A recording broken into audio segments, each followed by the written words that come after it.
Le projet de loi de finances initiale 2025 a été adopté à l'Assemblée nationale par 118 députés sur 163.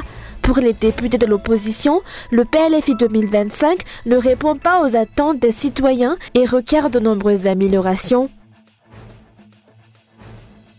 Le rapport de la Cour des comptes sur l'exécution du budget de l'État en 2020 révèle l'écart de 2670,13 milliards d'ariage entre les recettes et les dépenses. Parallèlement, la dette de l'État malgache continue d'augmenter et représente désormais 37% du PIB. De l'actualité internationale, 5 ans après l'incendie de 2019, Notre-Dame de Paris rouvrira ses portes au public le week-end des 7 et 8 décembre. Ce chantier exceptionnel, ayant mobilisé plus de 2000 compagnons et artisans d'art pour un budget de près de 900 millions d'euros, marque l'aboutissement d'une restauration minutieuse.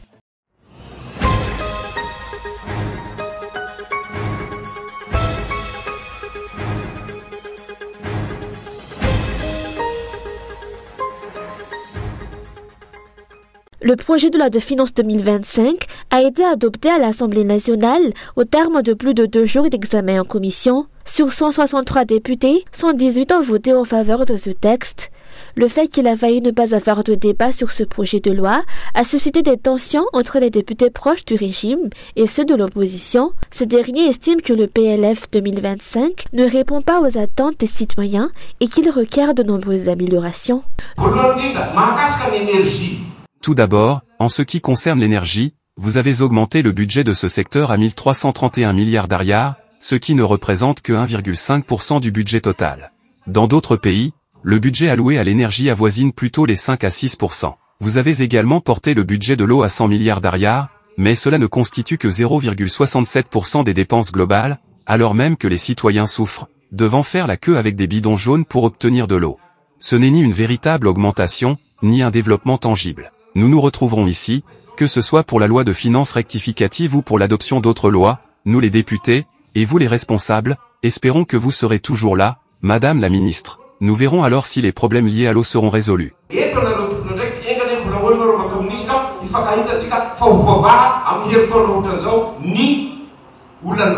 Le député de Touliara 1 a quant à lui dénoncé la procédure d'adoption de ce projet de loi de finances 2025 qu'il juge en violation de la loi. Il a également affirmé que ce projet de loi ne reflétait aucune volonté de développement et que l'augmentation des taxes sur divers produits ne ferait qu'aggraver les difficultés de la population.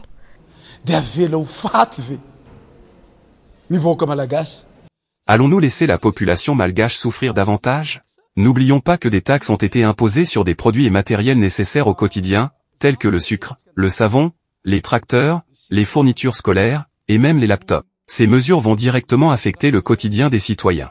Ce que je peux affirmer, c'est que ce projet de loi n'a pas répondu aux véritables besoins de la population. Il n'a pas proposé de solution pour alléger les difficultés des citoyens, au contraire, il continue de les priver davantage en prélevant encore plus d'argent.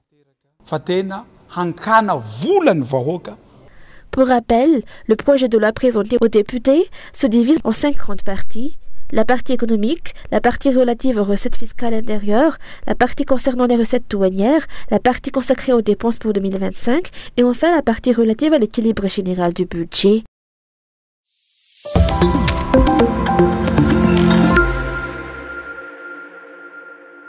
Le rapport de la Cour des comptes sur l'exécution du budget de l'État en 2020 révèle un écart de 2670,13 milliards d'ariage entre les recettes et les dépenses. Cette année-là, le déséquilibre budgétaire a atteint un niveau record sur les 10 dernières années. Par ailleurs, parallèlement, la dette de l'État malgache continue d'augmenter et représente 37% du PIB. Des augmentations de dépenses supérieures aux prévisions ont été constatées, entraînant des dépassements de crédit. En 2020, ces dépassements ont atteint 607 milliards d'ariars, contre 332 milliards d'ariars en 2019, soit une augmentation de 20%. Cela reflète un dysfonctionnement dans l'estimation des budgets.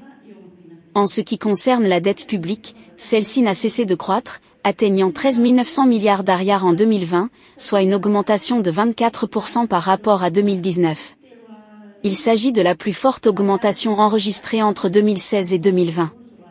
Cette dette représente désormais 37% du PIB. En 2020, l'État malgache a procédé à d'importants remboursements aux bailleurs de fonds en raison de la non-utilisation des fonds dans les délais impartis pour les projets auxquels ils étaient destinés. Il y a aussi des remboursements liés à des dépenses non conformes aux termes des projets. La Cour constate également des retours de fonds pendant la réalisation de plusieurs projets. Des fonds, d'un montant de 4 milliards d'ariars, ont été remboursés en raison de leur non-utilisation dans les délais impartis pour les projets concernés. Par ailleurs, des remboursements supplémentaires ont été effectués, représentant 151 millions d'ariars, en raison de dépenses non conformes aux termes des projets. Ces fonds sont liés à des projets financés par la Banque mondiale. Par ailleurs, l'exécution des budgets de l'État pour les années 2021 et 2022 n'a pas encore fait l'objet d'un audit, faute d'un texte de loi régissant ces opérations de contrôle.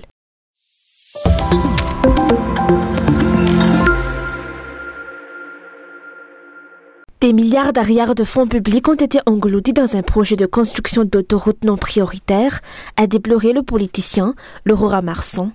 Ce projet, qui tarde à voir le jour, a fait l'objet de nombreuses annonces concernant l'achèvement des 80 premiers kilomètres. Initialement annoncés pour décembre 2023, ces 80 kilomètres ne seront finalement livrés qu'en décembre 2025, selon les dernières déclarations officielles. Dès lors, on peut se demander combien de temps il faudra pour achever les 265 km jusqu'à Thomassen. Par ailleurs, le mode de financement de ce projet a évolué. Initialement prévu pour être assuré par des entreprises étrangères, il est désormais entièrement à la charge de l'État.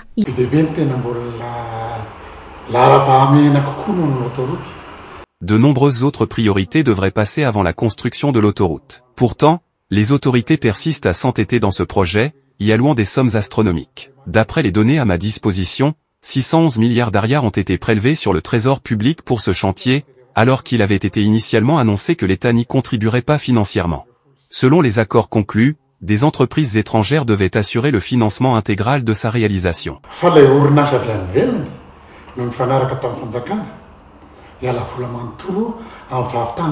Il est estimé qu'un quart des fonds alloués à ce projet suffirait à réparer l'ensemble du réseau routier national. Cela met en évidence la capacité des autorités à définir des priorités face aux nombreuses difficultés auxquelles la population est confrontée.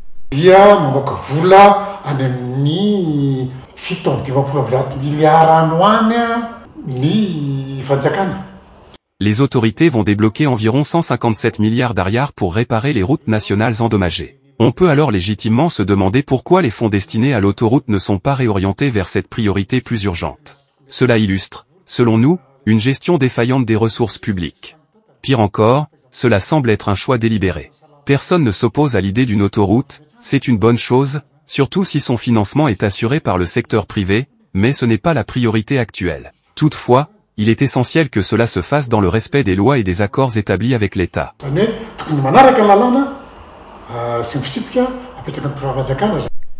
Si la construction des 80 km de l'autoroute prend 3 ans, comment peut-on espérer réaliser la route du Soleil, un projet ambitieux de 2000 km reliant la région de Diana au nord à la région Anoussi au sud?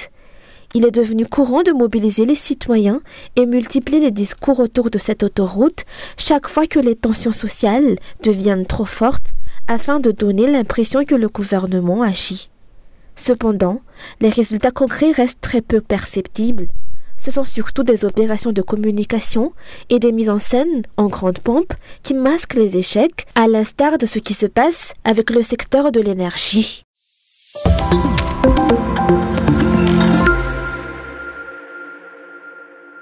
Le parti malagasy Miaramyang soutient la candidature de Tainarazaf Ndwelen au poste de maire de la commune urbaine d'Antananarivo en raison d'une vision commune pour le développement de la capitale.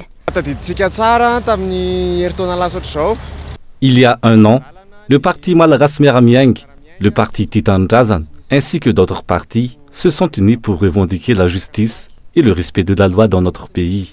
Aujourd'hui, nous constatons que cette lutte n'est pas encore achevée car des dysfonctionnements persistent. C'est l'une des principales raisons pour lesquelles nous marchons et nous soutenons la candidature de Tainarazaf Ndwelen pour la commune urbaine d'Antananarivo.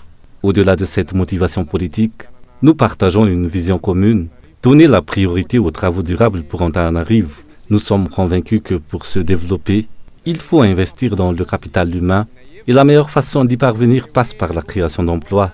Si nous voulons améliorer la vie des habitants d'Antananarivo, il est essentiel de mettre l'accent sur l'emploi. Une divergence d'opinion a émergé au sein de l'opposition, mais le parti malagasy Miaramiangy est resté fidèle à ses convictions. Chacun a sa propre vision des choses. Le parti malagasy Miaramiangy s'oppose au régime d'Andrazwiel et aux irrégularités qu'il commet. Rien de plus, rien de moins. Ce n'est pas une opposition motivée par des intérêts personnels, mais par un rejet des dysfonctionnements qui affectent notre pays. Aujourd'hui, une grande marche a eu lieu, menée par les partisans du candidat à la mairie numéro 2, Tainarazaf Ndwiln. Le cortège est parti d'Akadfoot et s'est dirigé vers Manzakajai.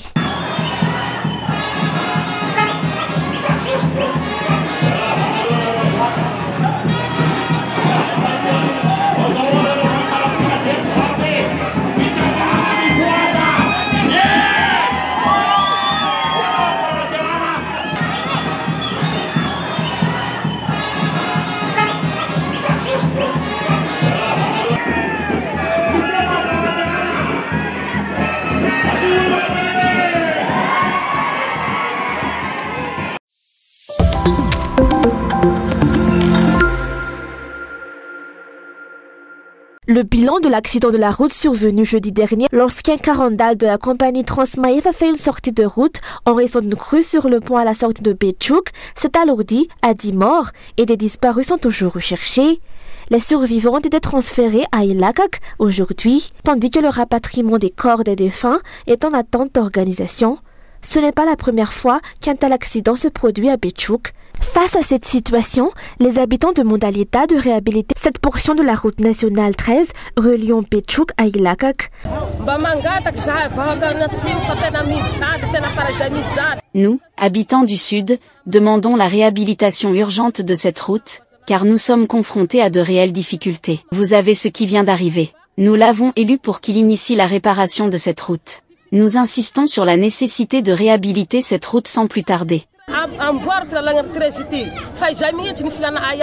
Il est à rappeler qu'il y a 4 ans, le président Radziwiłł avait promis aux habitants du sud de Madagascar la réhabilitation de la route nationale 13. Cependant, malgré cette promesse, même la portion entre Bétchouk et Yous n'a toujours pas été rénovée selon les habitants.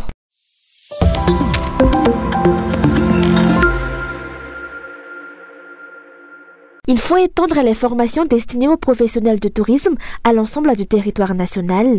Madagascar, riche en ressources touristiques, dispose d'un potentiel immense qu'il se doit d'exploiter pleinement. Toutefois, le nombre de touristes reste inférieur à celui de ses îles voisines en raison des difficultés du secteur telles que le manque de formation adéquate. Le nombre de jeunes qualifiés dans le secteur du tourisme est insuffisant pour répondre à la demande. L'accès aux formations est également difficile.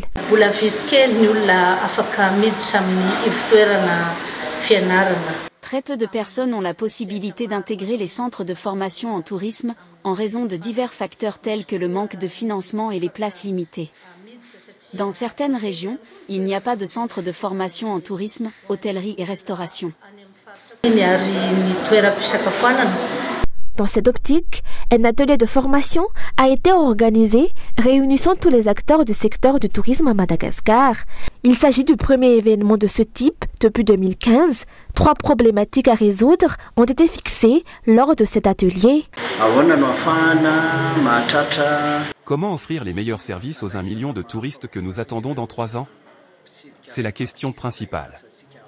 Ensuite, comment augmenter le nombre d'enseignants qualifiés dans ce secteur? Et enfin, comment utiliser efficacement les financements des bailleurs de fonds pour atteindre ces 2 premiers objectifs? C'est au cours de cet atelier que les participants ont proposé d'étendre les formations à toutes les régions de l'île en accordant une attention particulière aux zones touristiques.